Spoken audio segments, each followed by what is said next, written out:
घुड़सवारी में Asian games में गोल्ड मेडल जीतने के बाद अब दिव्य कृति के नाम एक और अवार्ड, कीर्तिमान जिसे बोल सकते हैं हम अवार्ड की जगह, कि वो अब अर्जुन अवार्ड के लिए उनको नॉमिनेट किया जा रहा है। और हमारे साथ ही इनसे सीधी बात करेंगे और समझेंगे कि किस तरह से इनका ये सफ़र रहा, क्योंकि गर्ल्स के अंदर ये पहली गर्ल्स हैं जिनको इस तरह का अवार्ड मिल रहा है और जिन्होंने इस तरह का कीर्तिमान स्थापित किया है। दिव्य कृति, सबसे पहले तो टीवी भारत की तरफ से आपको बहुत बहुत बधाई, शुभकामनाएं। थैंक यू सो मच, बहुत बहुत धन्यवाद। अ, पहला सवाल ये है कि एक लड़की के लिए बड़ा मुश्किल होता है किसी, और ख़ास तौर से ऐसे सेक्टर में जहाँ पर लड़कियाँ अब से पहले कभी थी नहीं, किस तरह से शुरुआत होती है जर्नी, और ये अवार्ड किस तरह से मिल रहा है आपको?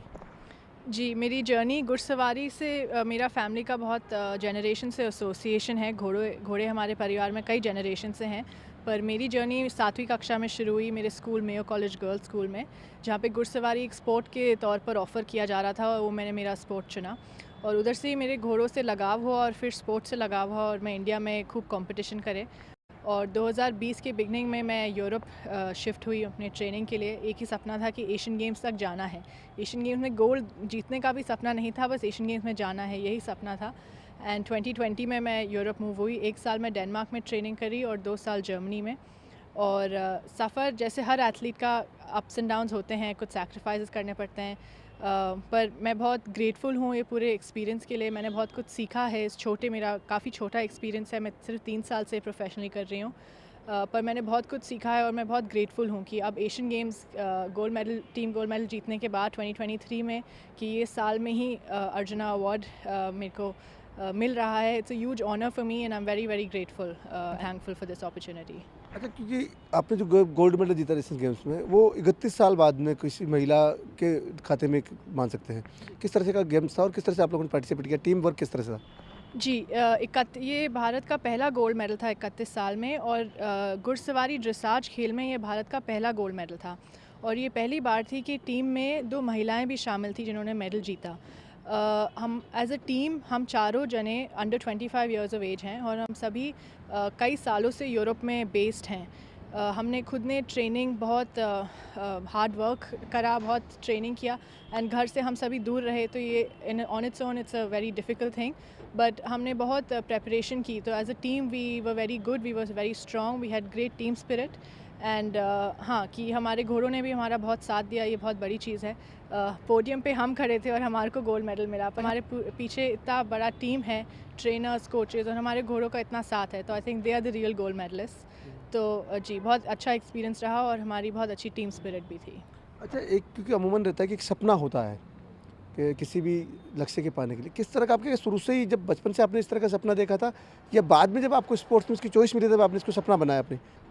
जी, मेरा लगाव पहले घोड़ों से था, फिर स्पोर्ट्स से हुआ, पर जब मैंने स्पोर्ट कम्पेटिटिवली शुरू कर दिया, जब मैं 9th क्लास में थी या 10th क्लास में थी और मैं जूनियर नेशनल्स करना शुरू करे थे, तब मैंने जब मेरा एशियन गेम्स में सिलेक्शन हुआ था, तभी मैंने ये बात कही थी कि हर एक घुड़सवार भारत में यही सपना देखता है कि एशियन गेम्स तक जाना है। तो ये मेरा सपना भी था, मेरे सारे फ्रेंड्स जो राइडिंग करते थे, हम सभी का यही सपना था कि हम एशियन गेम्स तक जाएँ। तो जी, मैंने बहुत छोटी उम्र से ही ये सपना देखा है। इतना मुश्किल होगा ये मैंने कभी थिंक नहीं किया था, पर हाँ, I think the journey is even more fruitful now looking at all that we been through, and I am very grateful for the whole experience, it's taught me a lot. अच्छा, जो youth सपना देखते हैं, कई बार वो इस चकाचौंध में भी अपने सपने से हो जाते हैं, आप क्या मैसेज उनको देना चाहेंगे, और ख़ास तौर से गर्ल्स के लिए, क्योंकि अगर हम राजस्थान के ट्रेडिशन की बात करते हैं तो बड़ा मुश्किल होता है किसी भी गर्ल्स के लिए कि स्पोर्ट्स में जाना, इतना बाहर रह के वो तैयारी करना और वो करना, क्या मैसेज आप देना चाहेंगे उनके लिए? जी, मेरा मैसेज यही होगा जो मेरी सबसे बड़ी सीख है, जो कि है हार नहीं मानना। 2022 में जब मैंने इंडियन टीम के लिए ट्राई किया था, मेरा सिलेक्शन नहीं हो पाया था और मैं एशियन गेम्स के टीम में नहीं सिलेक्ट हुई थी। कोविड की वजह से एशियन गेम्स ही 1 साल पोस्टपोन हो गए, तो ये ब्लेसिंग इन डिस्गाइज़ था। पर हाँ, सब कहते हैं कि हार मत मानो, पर आई नो कि it's a very difficult thing to do, कि हार नहीं मानना भी बहुत मुश्किल काम है।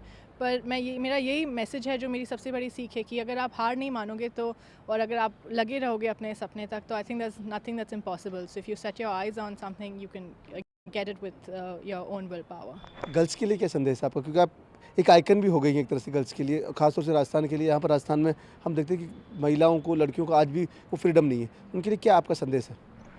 गर्ल्स के लिए भी मेरा यही संदेश है कि इफ़ जो आपका सपना है आप अपनी तरफ से पूरी कोशिश कीजिए, पूरा हार्ड वर्क कीजिए, एंड जो आपका सपना है अगर आपने बहुत मेहनत की तो I think there is nothing that can stop you. और ये पहली बार है कि किसी फ़ीमेल इक्वेस्ट्रियन को अर्जुना अवार्ड मिला, पर अब मेरी ये रिस्पॉन्सिबिलिटी भी है कि I will make sure that I am not the last. I want to see many more riders and even female riders in the future get this award. So that will be my aim also, along with my own sporting ambitions, to get Indian equestrian on the international map even more. ये दिव्या कृति सिंह जो बता रही किस तरीके से इन्होंने एक मेहनत की और इन्होंने एक संदेश भी दिया है कि अपनी जो मेहनत है या जो अपना लक्ष्य है उसको पाने के लिए किसी भी तरह से हार नहीं माननी चाहिए। कई बार होता है कि जब आप शुरुआत करते हो तो कुछ मुश्किलें सामने आती है जिसकी वजह से हताशा भी हाथ लगती है, लेकिन उस हताशा को आप अपनी ताकत बनाइए और लक्ष्य के पीछे आप एक बार अपने आप को पूरी मेहनत के साथ लगाइए ताकि आप उस लक्ष्य को हासिल कर सकें। और आज यही दिव्या कृति सिंह ने भी करके दिखाया है। सहयोगी विजेंद्र के साथ जसवंत सिंह, ईटीवी भारत, जयपुर।